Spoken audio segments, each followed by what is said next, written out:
So here's the Care Act Toolkit. On the front page, you have the details of your customer, the supporters details, which normally the person who will be submitting the assessment through, and the assessor's details. That can be added at a later date once you know the named person of who's coming to do the assessment on your customer.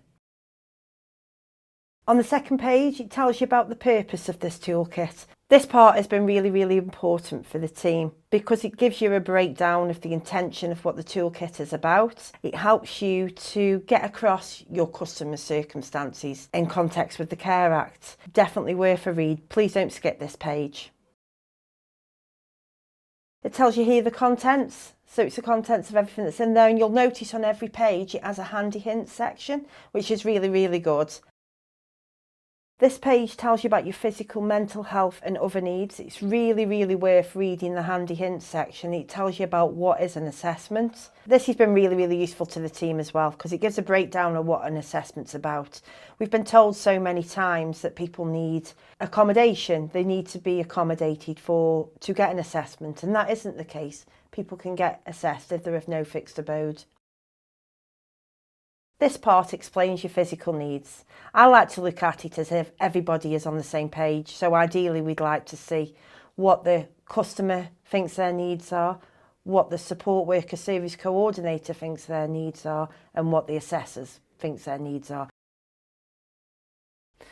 So this page is around your mental health needs. This page has been really useful within the office and the team because there's other areas like your physical health, your self-neglect can all come from having poor mental health needs. Because the Care Act Toolkit breaks areas down, it gives you a better insight into what's going on in your customers' lives. This page you can talk about your other needs, and other needs as in relation to self-neglect, neglect of your hygiene, nutrition, hydration or your health, which could endanger your safety and well-being. And this has been really good with cases that we've used around customers who have been hoarding. So this has been able to help us to get the information down as clear as possible. So on this page we're talking about fluctuating needs. And by fluctuating needs I mean that it's not giving you a snapshot of your customer's life. It is giving you a longer assessment period. Your customer can have good days, bad days, the impacts of them bad days, and not just looking at somebody when they're having a good day. Asking things like how good or bad does it get? What does a bad day prevent you from doing? Who helps you on a bad day? What helps you on a good day? And getting them needs across, because it's been so often that one of our customers has been assessed when they're having a good day and they've been deemed to have no care needs. On this page we're talking about the impact on desired outcomes. Now service coordinators have come back to me and they've stated after they've done this page that it's give them the route at what to work towards if somebody wants to go back to college, if someone wants their own accommodation, shared accommodation, supported accommodation. It gives you an idea that how the customer can improve their well-being by looking at their desired outcomes.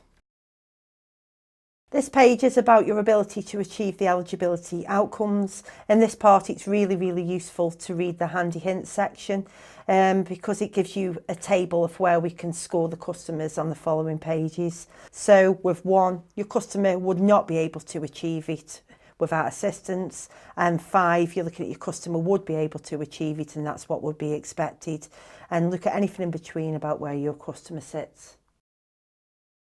On this page we'll be looking at how well the customer would manage and maintain their nutrition. You can see from 1 to 5 is above all the boxes, and that takes me back to my last page about scoring yourself and your customer at what level they're at and what assistance they would need.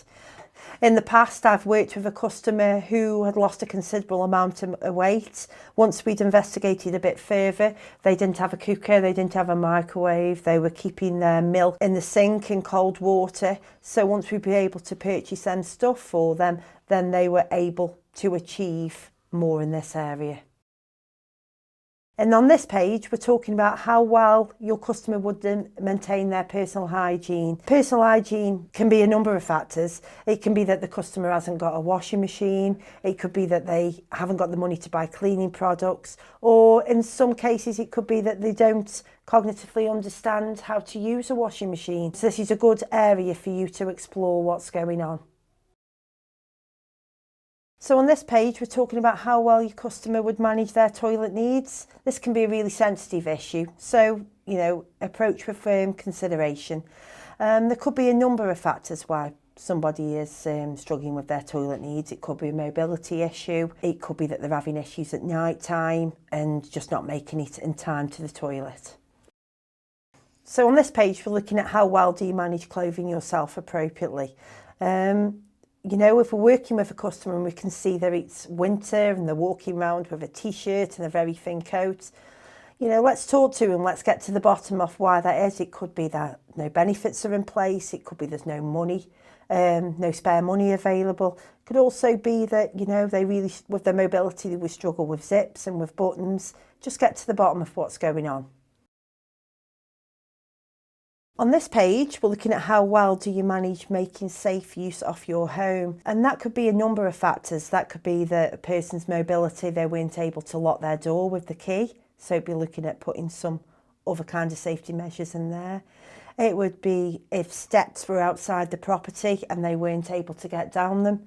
That could become a fire risk. Getting to know your customer and the accommodation and their mobility will really help you well with this page. On this page, we're looking at how well do you maintain a habitable home environment. Can you keep your property sufficiently clean?